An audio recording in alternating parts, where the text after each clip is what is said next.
So that is how the Ahmadiyyat came into our family. He said that this is your mission and you're not going to quit. He had a very good atmosphere in his home. You know, all of them were Sahaba of the promised Messiah ﷺ.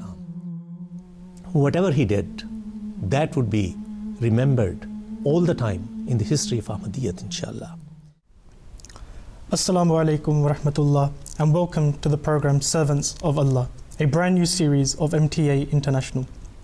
Inshallah, in this series of programs, we'll be listening to some of the truly astonishing stories from some of the Ahmadiyya community's most dedicated servants. Those who have endured great sacrifices for the service of Islam and its propagation, and have truly become the servants of Allah. Inshallah, in today's program, we will be discussing the life of a great personality of the Ahmadiyya Muslim community, an individual who not only had the honor of being among the companions of the promised Messiah alayhi salatu wasalam, but was also one of the pioneer missionaries of the Ahmadiyya Muslim community. By that I mean Khalid Ahmadiyyat, Hazrat Moulana Jalaluddin sahib radiyallahu ta'ala anhu. Joining us here in the studio for our discussion is his son, respected Moulana Muniruddin sahib, who is also currently serving as a missionary here in the UK. Muniruddin sahib, assalamu alaikum wa rahmatullah, and jazakallah for taking time out and joining us here for this discussion. Sahib, before we go into the actual details of Hazrat Moulana Sahib's life and the various aspects of his character, if I could kindly ask you to give us a very brief introduction to who Hazrat Moulana Sahib was, particularly in terms of your family history, its origins, and also how the message of Ahmadiyyat entered your family. By the grace of Allah the Almighty, my father, Moulana Jalaluddin Sahib Shams radiyallahu anhu, was a companion of the promised Messiah ﷺ, as you had just mentioned.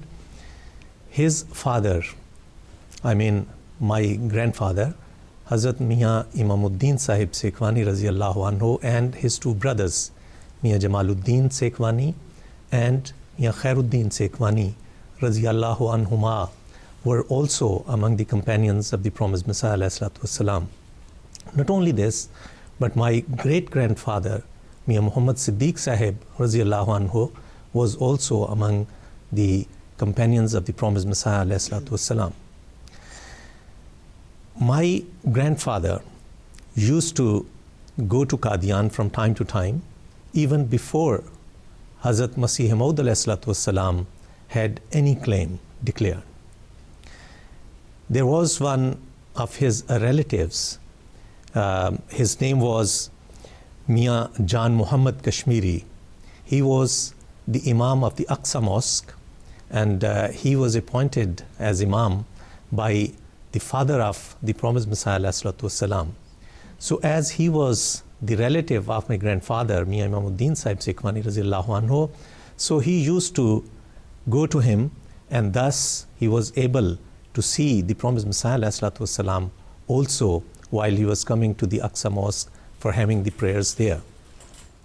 In those days, the promised Messiah ﷺ had started arguing with the opponents of the religion of Islam in various ways. He used to write various articles, and those were being published in various newspapers as well.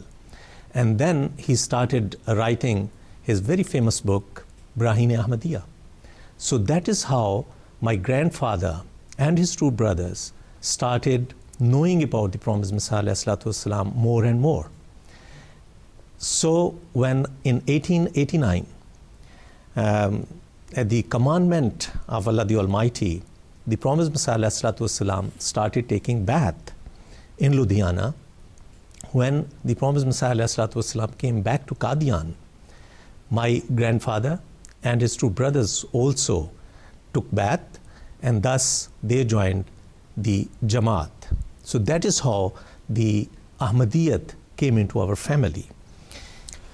Shamsab, when one studies the life of great individuals like your father, Hazrat Moulana Sahib, we often notice that it's actually the formative years of their life, i.e. their childhood years, that actually shape or go on to shape the great future that they have. if you could just describe Moulana Shams Sahib's childhood years, and also was there any sign, were there any indications that this young boy, as you have just mentioned, from Sekhwa village, was going to become this great servant of Ahmadiyyat and the Promised Messiah alayhi salatu wassalam?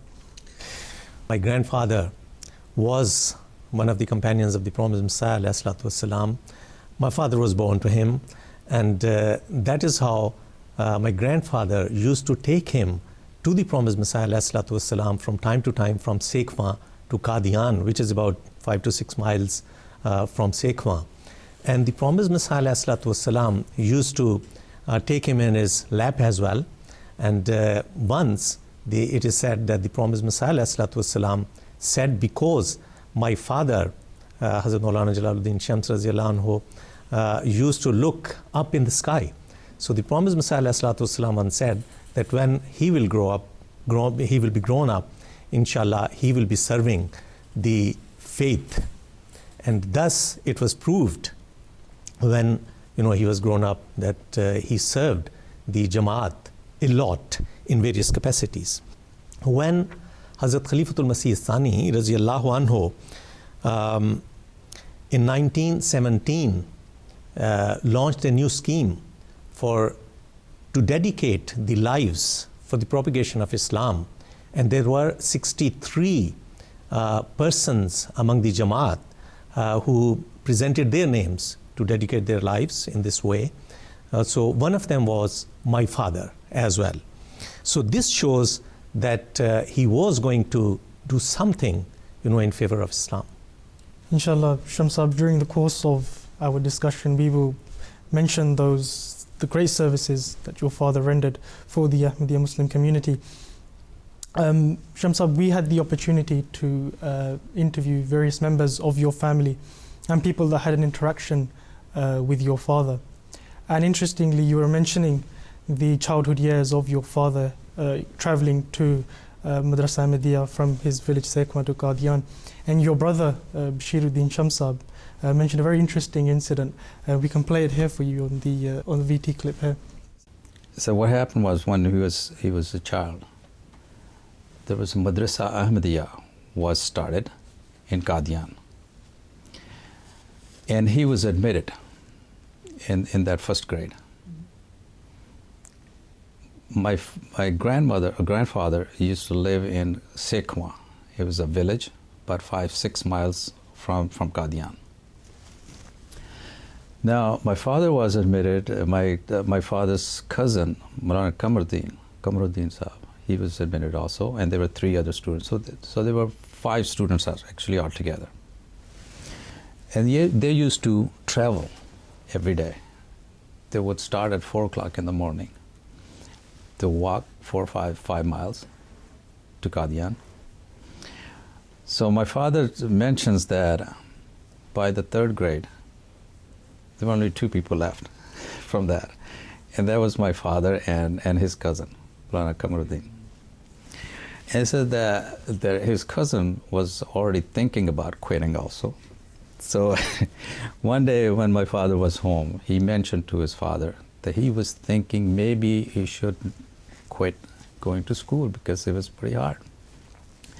So he said that at that time his father beat him. And he was crying. And so then he took him. He said that you have to go to Qadian and never think about quitting this. So my grandfather took my father and walked with him halfway to Qadian. And he said that this is your mission and you're not going to quit. You see, he was mentioning about taking my father to school by my grandfather. I would say that my father was very lucky in respect of having very good teachers, and those were Sahaba of the Promised Messiah ﷺ. Among them was Hazrat Al-Muslahul Maud, Khalifatul Masih Thani, Mirza Bashiruddin Mahmud Ahmad Sahib radiallahu anhu. Then was Hazrat Sahibzada Mirza Bashir Ahmad Sahib radiallahu anhu, one of the sons of the Promised Messiah ﷺ. Then was Hazrat Hafiz Roshan Ali Sahib radiallahu anhu. Then was Hazrat Maulvi Sher Ali Sahib radiallahu anhu, Sayyid Mir Muhammad Ishaq Sahib radiallahu anhu, etc. So he was very lucky in this way that he had the opportunity to get knowledge from the companions of the promised Messiah ﷺ. Also, Shamsab, I think that right from the early years, we can see that how those prophetic words, in fact, it was of the promised Messiah ﷺ, that this young child is going to grow up and serve Islam, that we see that they were slowly beginning to be fulfilled.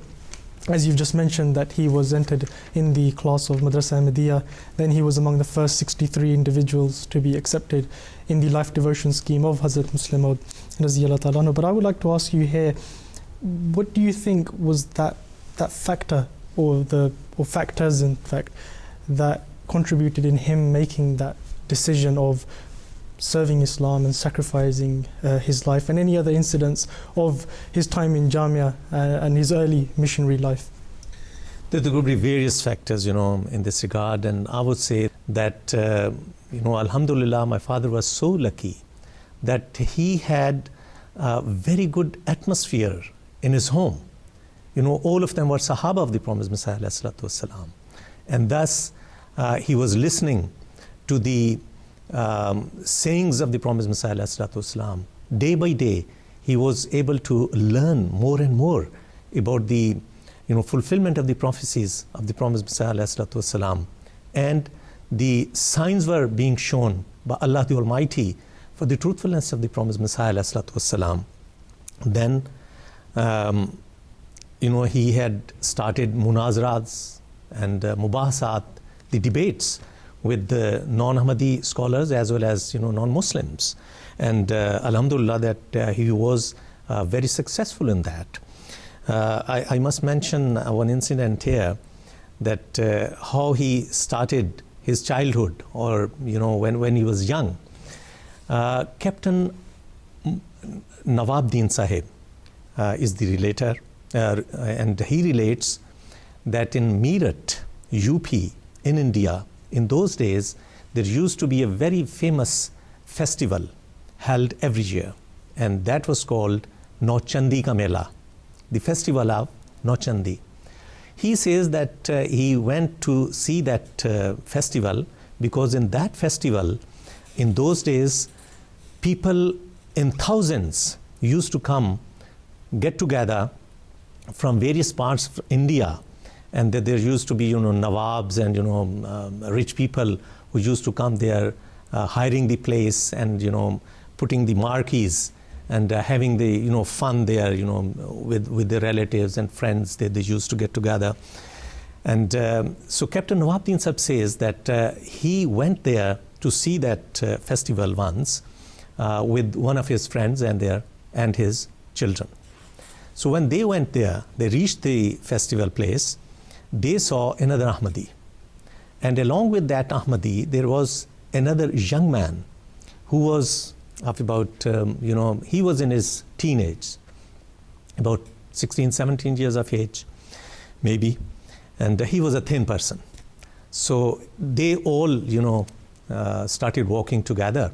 And when they finished the shopping, they thought that towards the shops, there would be, so many people, gathered there. So avoiding that side, they adopted the other way for going out of the festival. Then they saw that there were some people gathered, and when they reached that place, they saw that a speaker was Hindu speaker of Arya Samaj. He was speaking against the religion of Islam and of the Holy Prophet Muhammad sallallahu alaihi wasallam. There were, several Muslims also sitting there listening to that speaker. So when he finished the speech, that young man who was with them, he did not, kept quiet. He did not keep quiet. He said, look, you have been saying a lot of things against Islam and against the Holy Prophet ﷺ, which were baseless things. So we have the right to refute them, to give the answers to those allegations. But he was refused because he was told that was a private function, and he won't be allowed to say any word there. So that young man did not stop there. he said immediately, look, if you are not going to allow us to reply those allegations here, we will go outside and we will reply to those allegations there. And he asked those Muslims who were sitting there, let's go outside and we will, have the jalsa there. We will have gathering there, and, we will be giving the answers to these allegations which, that speaker was mentioning. So another, young man brought a wooden stool from somewhere, and that young man, just jumped and, stood up on that stool, and he started, delivering the speech. And that took 1.5 hours. That, he was just simultaneously, he was speaking and giving the references and quotations after quotations in reply to those allegations which were, being said by that Hindu speaker. So, gradually it says that there were so many people got together there and they listened to that speech. And obviously, Muslims were very, very happy. And they were joyous that, all the allegations have been, given the answers to. And even those Hindus who were, gathered there, they could not say even a word against that, whatever, that young man said. And that young man was my father, Hazrat Maulana Jalaluddin Shams, radiyallahu anhu. This passion that I think Shams Sahib had for defending Islam and serving Islam, it continued right throughout his life. And in fact, when we study the life of individuals like your father, it's very difficult to, to do justice or encapsulate those achievements in just a single program. Now, if we move on from his early missionary life, we find that Moulana Shams Sahib held various roles, official roles in Rabwa, particularly during the illness of Hazrat Muslim Maud radiyallahu ta'ala anhu. But before that, he had the opportunity to serve Ahmadiyyat outside of Rabwa in foreign lands, particularly in the Middle East and here in the UK. If you could just tell us briefly about his time in the Middle East, particularly in terms of the emotions at that time in Qadian. Obviously in those days these were the very early years of the Jamaat, and to send someone into foreign lands was a remarkable effort. So what was the emotions like for in Qadian, him leaving, and also the difficulties that were faced during his time in the Middle East? See, in 1924, when Hazrat al-Musrih al-Maud Khalifatul Masih Thani radiyallahu anhu came to Europe, he also visited Syria and he went to Damascus. There he met various scholars and various people, and one of them was a famous scholar whose name was Sheikh Abdul Qadir al-Maghribi. When Hazrat Khalifatul Masih Thani radiyallahu anhu discussed with him about the Jamaat-e-Ahmadiyya and about his scheme to send missionaries to different countries, that scholar said to Hazrat Khalifa Thani radiyallahu anhu, look, you may go anywhere else, but we are Arabs. And if you think that you are going to teach us the Holy Quran or the tafsir of the Holy Quran, forget about it. Don't send your missionaries here. Don't waste your money. Don't waste your energy and efforts. So Hazrat Khalifatul Masih Thani radiyallahu anhu says that he decided at that time that he was going to reply to him by sending the missionary to Arab countries when he would be reaching back to Qadian. So when Hazrat Khalifa Thani radiyallahu anhu went back to Qadian, the first thing he did was that he sent my father, Hazrat Maulana Jalaluddin Sahib Shams radiyallahu anhu, and Sayyid Zainul Abidin Shah Sahib radiyallahu anhu to Syria. So they came in July 1925. They came by ship. Because in those days, travel was being done by ships. And they started preaching while they were traveling in the ship. So that is how their work of tabligh started towards Syria or Arab countries. When they reached Damascus, Sheikh Sayyid Zainul Abidin Shah Sahib had various friends there because he used to teach there before he went back to Qadian. And thus Sheikh Zainul Abidin Shah Sahib introduced my father also to those people. And then Zainul Abidin Shah Sahib came back to Qadian, and my father was left there as missionary. In those days, some of the books of the Promised Messiah ﷺ, like Kashti-e-Nuh and Islami Usul ki philosophy, the teachings of Islam, were translated into Arabic, and various pamphlets were prepared, various books were written into Arabic, and those were distributed in Syria. Then, obviously, the enmity started. There was so much enmity by non-Ahmadis that my father started receiving the threats that he would be killed.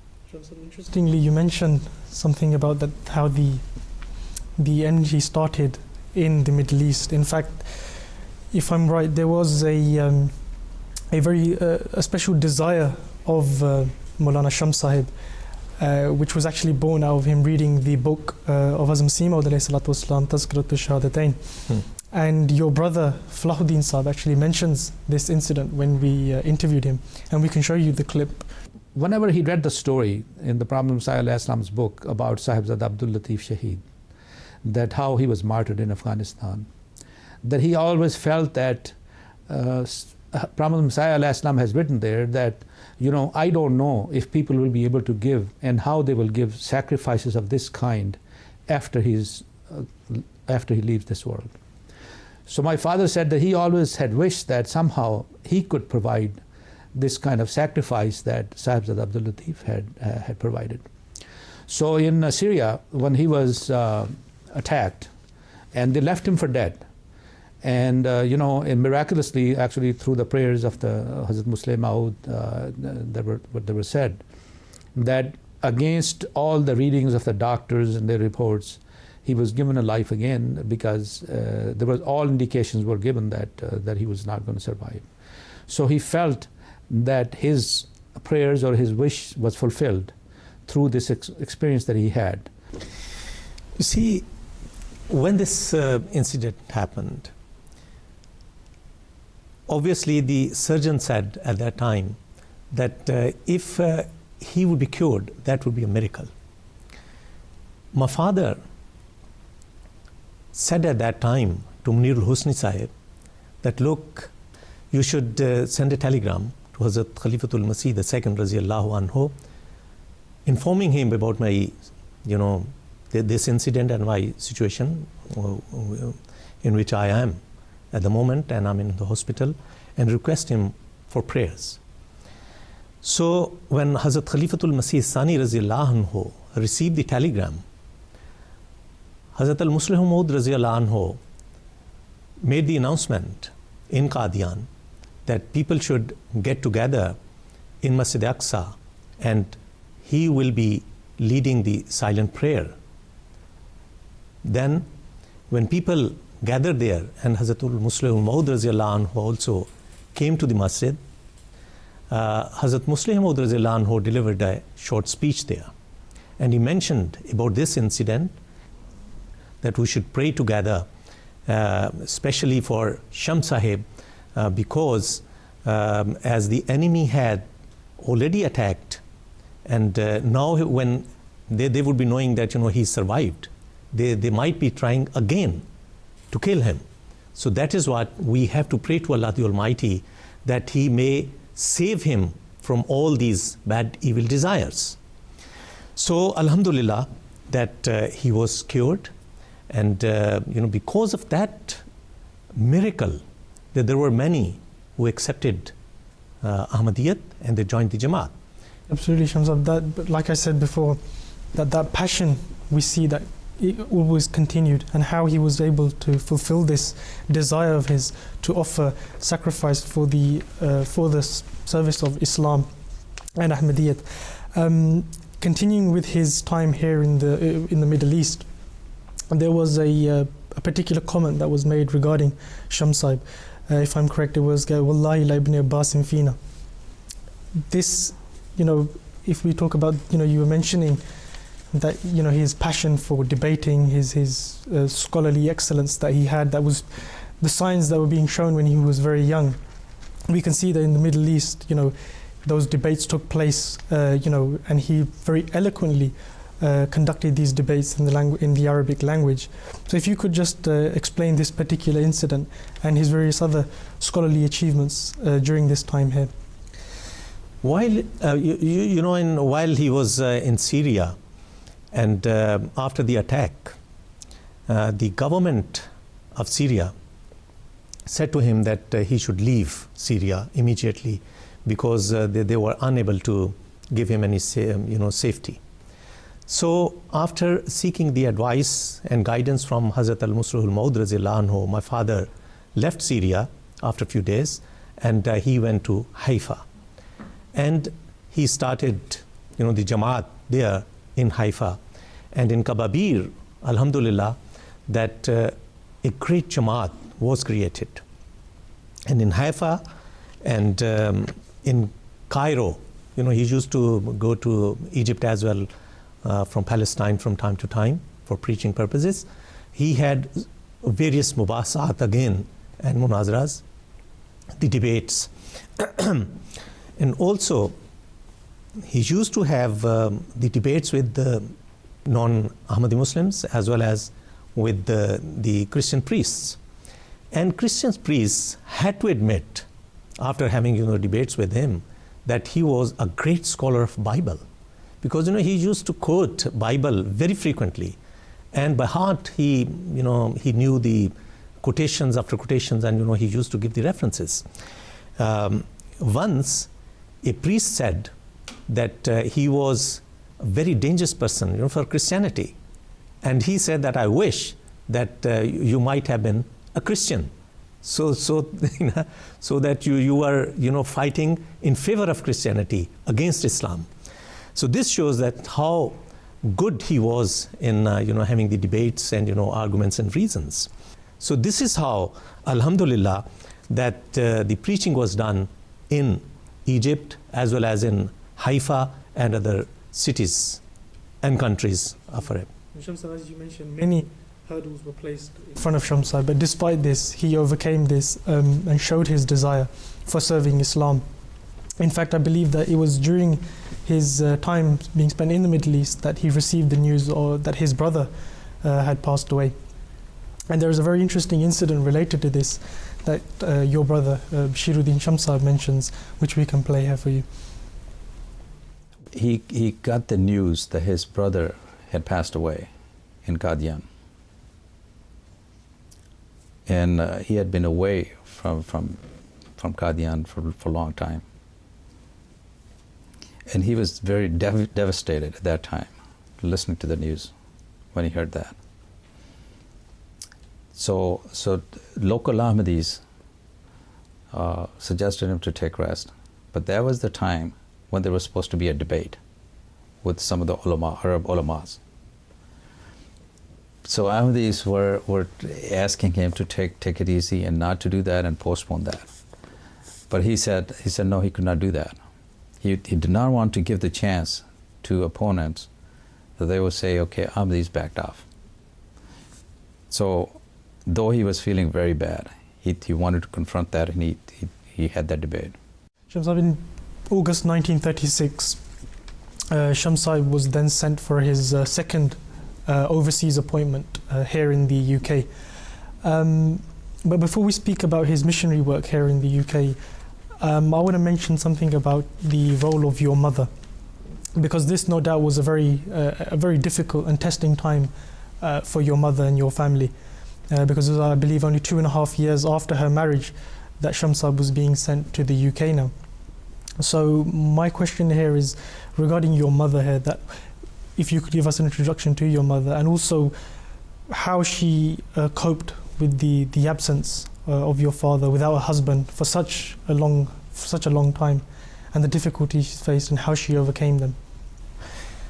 My mother, Saida Bano, when she was married to my father, they got two children. When my brother was about 2.5 years old, and my sister was only a few months old, my father was sent to London as missionary. You can imagine that within 3 years after marriage, if you are sent abroad, what will be happening to you? My mother and father stayed separately, alone, for about 10.5 years after that period. And during that period, as Hazrat al-Musrul Maud Khalifatul Masih Sani Raziyallahu Anhu used to mention this in his speeches, in his khutbahs, that how difficult that period was for my mother and for her children. So this was very tough time for my mother and for children. And Hazrat al-Musrul Maud Raziyallahu Anhu used to mention that sacrifice. We had the opportunity to speak to your sister Jamila Sahiba, and she also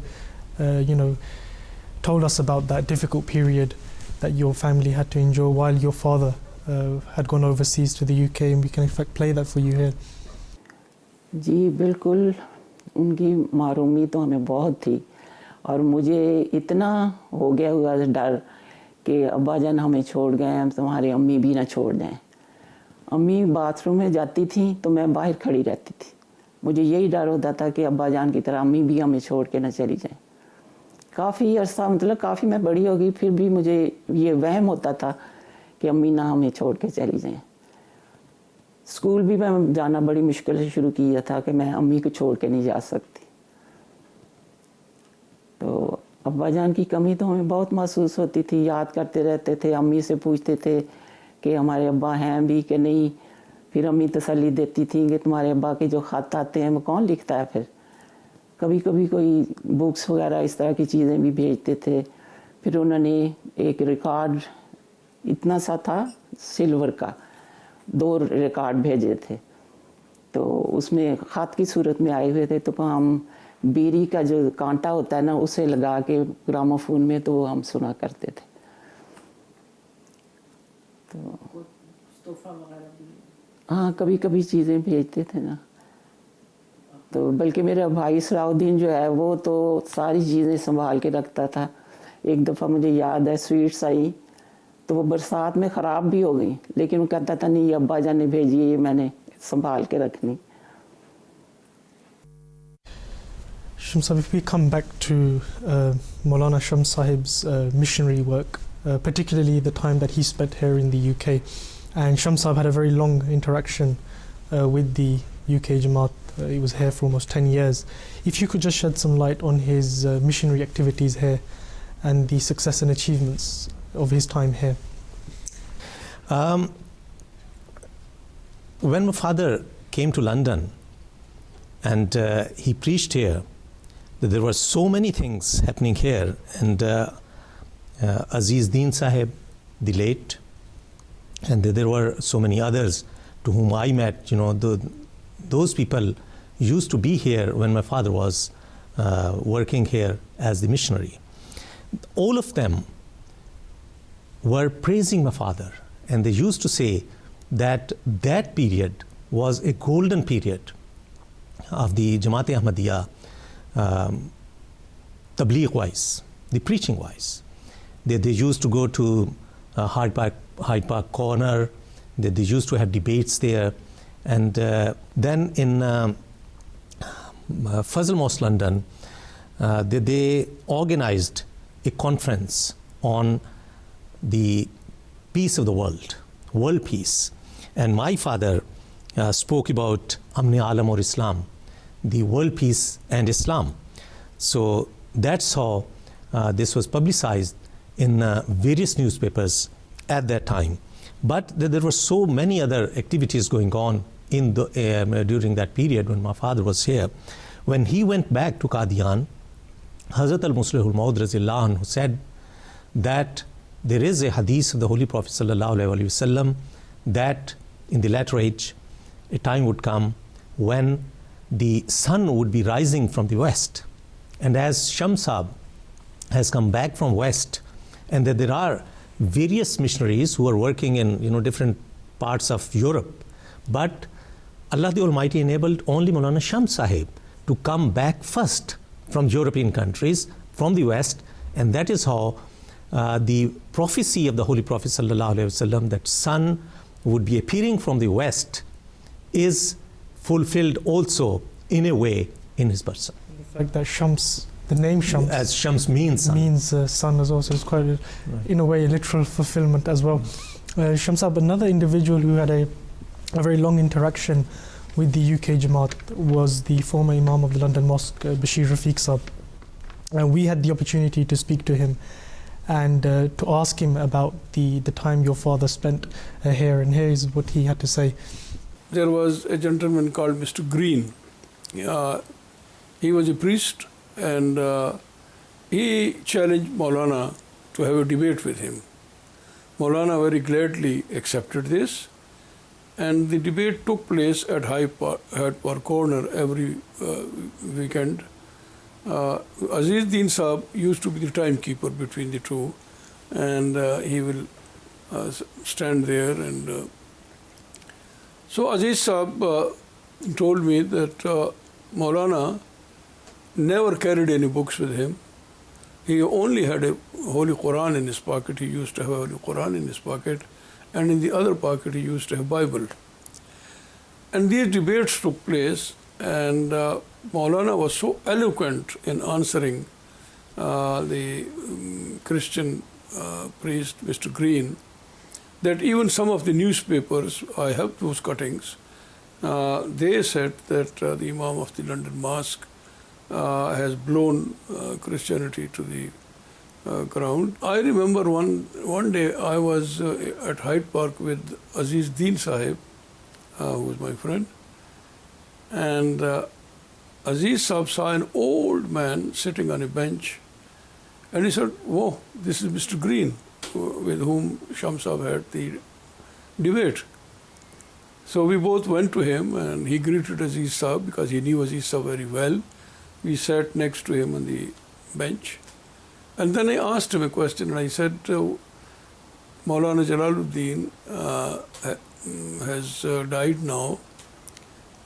What are your impressions about him, because you had a debate with him for such a long time?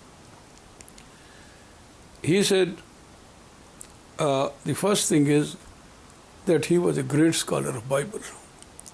He knew Bible by heart. There was no need for him to open Bible. By heart he will say Matthew so and so and John so and so. And number two, he said that although I was a Christian, I am still a Christian, but I must say that this man was a very pious personality, and he had a very illumined face, and he said I was always impressed by him. So this was the tributes paid to Hazrat Maulana Jalaluddin Shams by Mr. Green, with whom he had the debate, and I was a witness to it. Shamsab, there were three individuals in the Jamaat who were given the title of Khalid Ahmadiyyat, and no doubt this is a great accolade to have been given by Hazrat Muslim Maud raziyallahu ta'ala anhu. Surely there must have been some unique qualities of Moulana Shams Sahib. We spoke to your brother, and he also mentioned a few particular qualities that he believed that enabled Shams Sahib to achieve this great title of Khalid Ahmadiyyat, which we can play. You have to work hard. I mean, it was a really, really hard work. Not thinking about anything else, but just having the passion for the goals that you have, and that's where it's a love of Quran. He used to love reciting the Quran. Any place that he would go, he would visit some place that he was famous that he would recite the Quran. Any families that he would visit, that he would be reciting that. So those are the personal things that he had, but he had to work hard for that. There were other people in the same board, same type of parents, same Qadian, but it was different thinking. Yes, working hard and prayers to Allah the Almighty. With the blessings of Allah the Almighty, only you can achieve these successes. So you can imagine that, what kind of work he was doing, what kind of services he rendered, that Hazrat al-Muslim Maud Khalifatul Masih Sani Raziyallahu Anhu gave him the title Khalid Ahmadiyyat. Hazrat Khalifatul Masih Sani Raziyallahu Anhu died in 1965.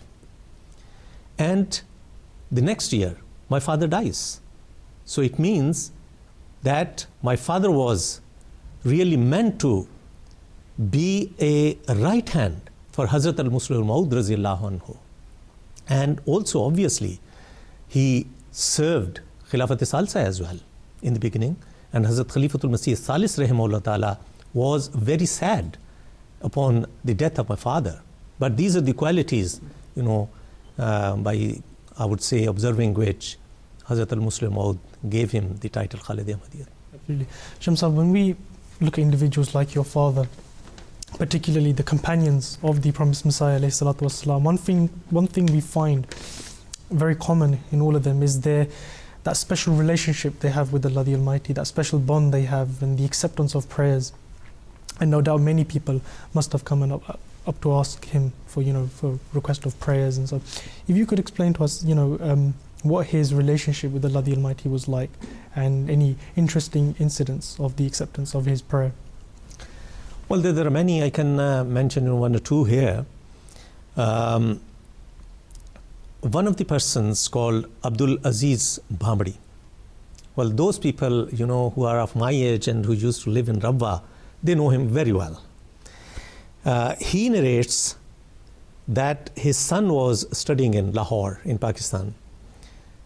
He became ill. And now the exams were approaching very fast. And he had to sit in the exams. He requested his father, Abdul Aziz Bhamdi, for prayers. So he mentioned it to my father, and stating that, his son had been ill and he was unable to study properly, and he has to sit in the exams. So please remember him your prayers. My father said to him, yes, inshallah, I will pray for him. And he gave him a pen. And he said, that would be a conditional. And the condition is that give this pen to him and ask him that he must write all the papers with this pen. And which he did. And you would be surprised to know that in spite of the fact that, that son of Abdul Aziz Bhamdi was unable to study properly, he became 5th in the whole university. So that must have been, that Allah the Almighty accepted the prayer of my father at that time. In fact, one thing we hear often from Hazrat Amir al-Mu'mineen, Ayyadullah Ta'ala bin Nasr al-Aziz, particularly in the recent sermons, is the atrocities that the world could be engulfed in with the possibility of world wars happening. And we actually see that Hazur has been mentioning that it's actually through the power of prayer that we can save Ahmadiyyat and the rest of the world. And we actually see a practical fulfillment of this kind of prayer in the lifetime of Hazrat Moulana Shamsai while he was in London when the World War was going on. In fact, Bashir Rafiq Saab mentions this in the interview. During the bombing of the Second World War, a few bombs came down just next to the London Mosque, and this whole area was blown up. When I came in 1959, to Granville side of the mosque, there was nothing, no homes, nothing. They were all. And one bomb even came down just where the Nusrat Har is today, but it did not explode, and they took it away. So Moulana was very much perturbed, and he thought that if the mosque was blown up in these attacks, we are a poor community, and how will we build another mosque, and that will be devastating for the community.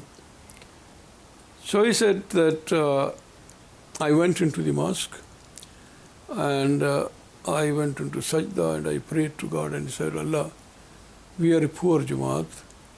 We don't afford, it was with the real hardship that we were able to construct this mosque. And this is the only place in the whole of England, so to say, from where the voice is raised that there is a God and Muhammad Sallallahu Alaihi Wasallam is his prophet. If this was destroyed, then there would be no place. So he said, while I was there, God revealed to me, and he said that this mosque will not be touched. This will be saved. Don't worry about it.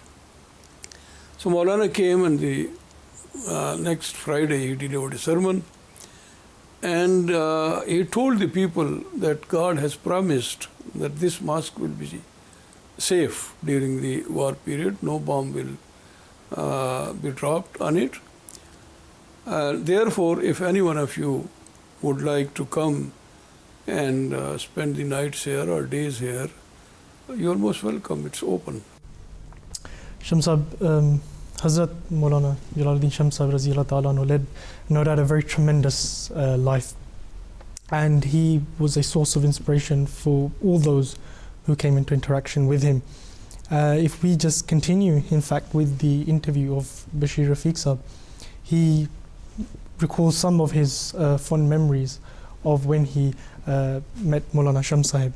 The seed of waqf was sown in my mind by Hazrat Maulana Jalaluddin Sahib Shams.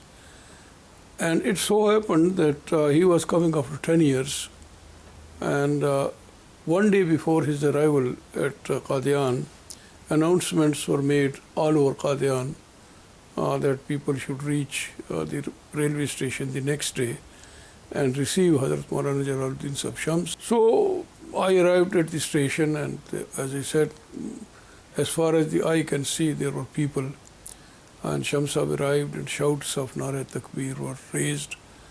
There were many people who wept because he was coming after such a long time. And we made a queue, and we shook his hand. It took a long time, about 2 to 3 hours he was standing there, and the people were coming. Some were garlanding him, and some were shaking his hand. So that actually impressed me so much, that scene.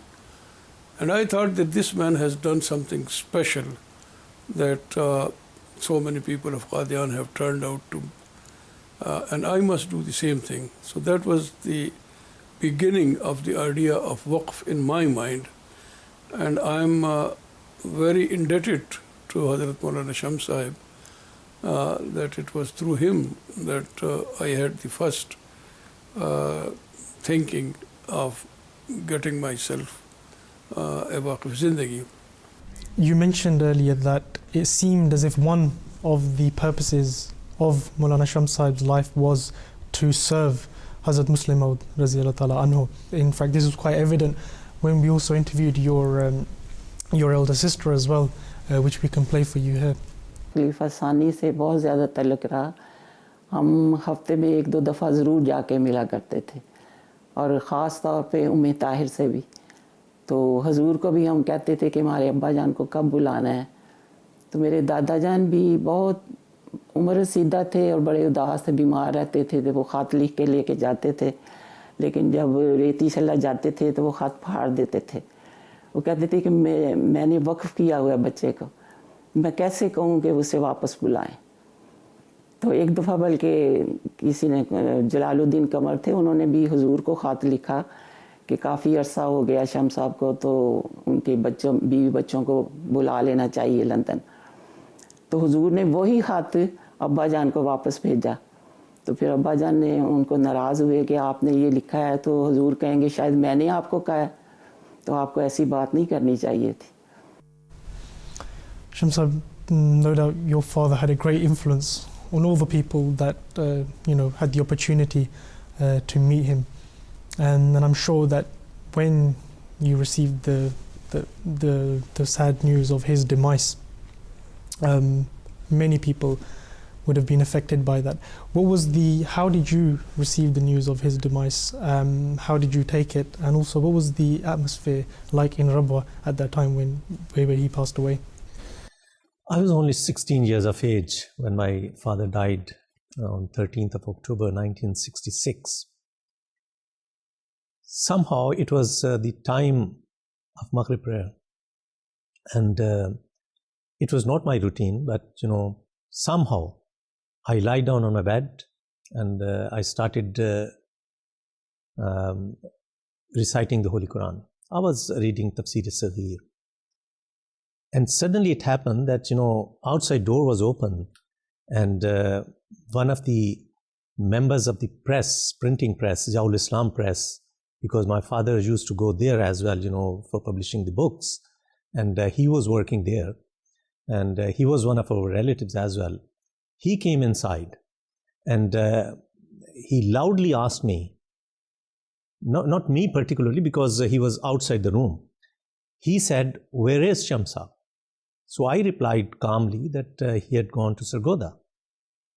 So when he realized that it might have been the truth, that he was not here, then he started crying, and he said he has passed away. How I took it, I would say that obviously it was shocking news, but I kept calm. I continued reading the Quran, and then later on, I went to Sargodha with some of friends to bring the body of my father. But when we reached there, we were told that the body was already sent to Rabwa. When I came back, soon after, Hazrat Khalifatul Masih Salis, rahimahullah ta'ala, came with his wife.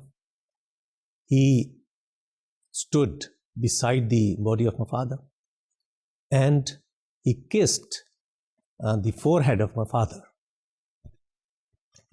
And obviously, he embraced us. He prayed for us a lot.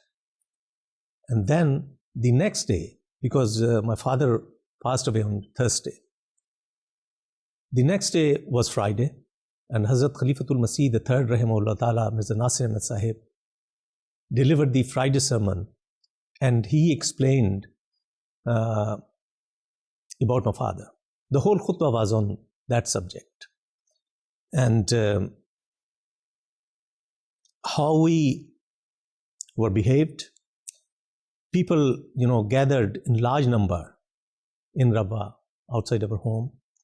And there were thousands of them who came from outside Rabwa as well, who joined in Janaza prayer, which was led by Hazrat Khalifatul Masih Salis, rahimahullah ta'ala. And Hazrat Khalifatul Masih Salis, rahimahullah ta'ala, said about my father in his Friday sermon, हमारे बुजुर्ग, हमारे भाई, हमारे दोस्त, मुकर्रम मौलवी जलालुद्दीन साहिब शम्स हमसे जुदा हुए। खुदा की खातिर उन्होंने अपनी ज़िंदगी को गुजारा, और मैं समझता हूँ कि उन्होंने वफ़ात के बाद खुदा ताला की अबदी रज़ा को हासिल किया। That our elder, our brother, our friend, Maulvi Jalaluddin Sahib Shams has departed from us. For Allah's sake, he spent his whole life. And I'm convinced that after his death, he attained the true love of Allah the Almighty. This was said by Hazrat Khalifatul Masih III, rahimahullah ta'ala, about my father. And I would say, whatever he did, that would be remembered all the time in the history of Ahmadiyyat, inshallah. And to sum up, I would say that if I say that won't be wrong, that as Allah the Almighty has mentioned in the Holy Quran, Inna salati wa nusuki wa mahyaya wa mamati lillahi rabbil alameen, this applies to my father, that all of his prayers, all of his sacrifices, his life and his death for only for the sake of Allah the Almighty. Jazakallah. Unfortunately, that's all the time that we have for today's program. And as I've been mentioning throughout our discussion, that it's impossible to do justice to a great individual, a great personality like your father in just one single program. I would like to thank you for coming here, taking your time out and joining us and sharing your fond memories with your father and narrating various incidences from his life and various aspects of his character. Join us in the next program of Servants of Allah, inshallah, when we will bring and discuss another famous personality of the Ahmadiyya Muslim community. Until then, Assalamu alaikum wa rahmatullahi wa barakatuh.